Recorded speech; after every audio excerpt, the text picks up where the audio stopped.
It's the World Championship, and the legendary Jose Raul Capablanca defends his title against the ambitious challenger Alexander Alekhine. The pressure is immense. We open with the classical Queen's Gambit declined. White grabs space in the center with d4 and c4, and black creates a solid fortress. Both sides develop their knights and bishops to natural squares. A textbook start. The pieces continue to flow into the game. White prepares with a pawn move to e3 and puts a rook on the ci file, while black gets the king to safety by castling kingside.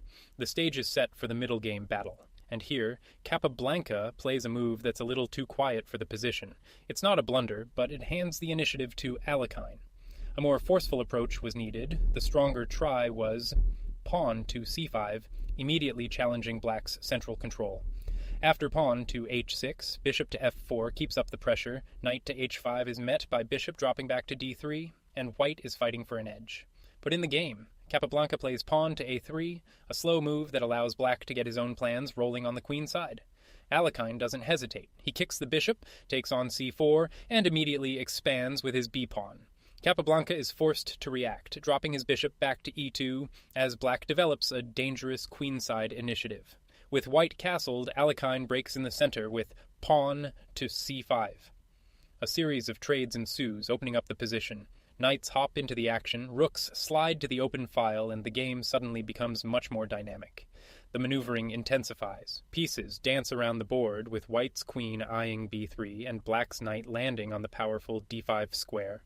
Alekhine caps off the sequence by planting his rook firmly on c4, a major thorn in white's side.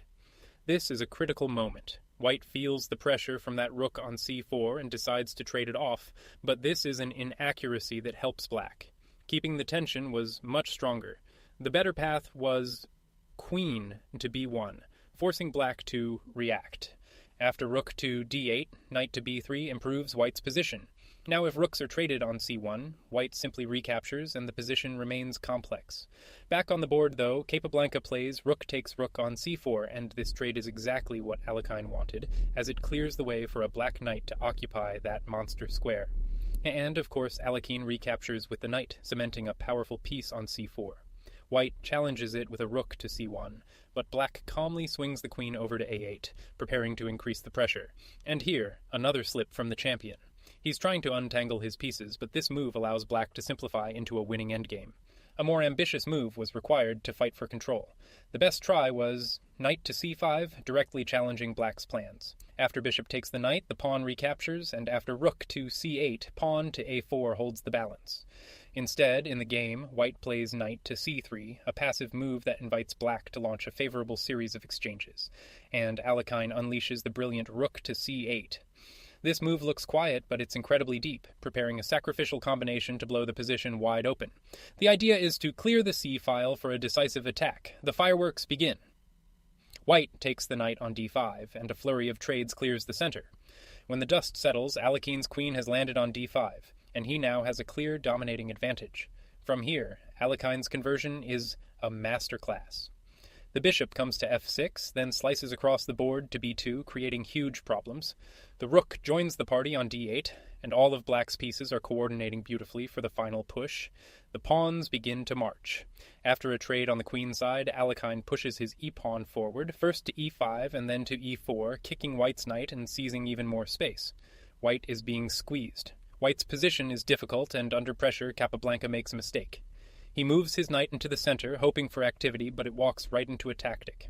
A more careful defense was needed. The stronger, more solid move was knight to h2, a passive but safe square. After bishop to f6, the knight could reroute to f1. Then, after pawn to h5, pawn to h4 holds the kingside together. But in the actual game, white plays the knight to d4, and this allows Alekhine to unleash a winning combination, and Alekhine finds it. Bishop takes knight on d4.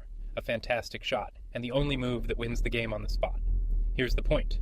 Pawn takes bishop on d4, queen takes pawn on d4, bishop to f4, queen to d3. Now facing a lost position, Capablanca makes the final decisive blunder.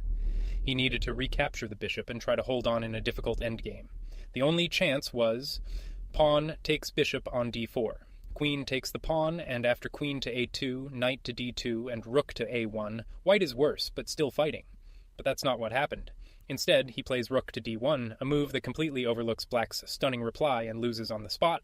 And there it is. Knight takes pawn on e3, a brilliant tactical shot from Alekhine.